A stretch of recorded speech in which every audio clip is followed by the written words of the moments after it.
বন্ধুরা, আপনারা দেখছেন এখানে সজনে গাছ, এই সজনে গাছ, এবং এই গাছটির পাতা দেখুন। এই সজনের শাক কিন্তু রান্না করে খেতে হয় এবং এর অনেক উপকারিতা আছে।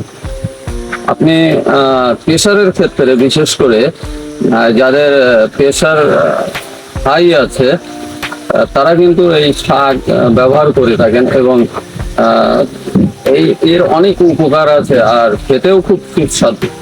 এই জন্য আপনাদের বাড়ির আশেপাশে যদি শাক, এই সজনে শাক যাকে বলা হয়, এই গাছ যদি থাকে তো অবশ্যই আপনারা এর শাক খাবেন এবং খুব টেস্টফুল। গাছটির পাতাটা দেখুন, এরকম খুব সুন্দর দেখতে পাচ্ছেন। এবং এতে কিছুদিন বাদে আপনি ডাটা পাবেন। ডাটা শরীরের পক্ষে খুব উপকারী এবং শরীরকে ঠান্ডা থাকে। দেখতে পাচ্ছেন কত সুন্দর। এর গাছটি হচ্ছে এরকম, এরকম গাছটি এরকম।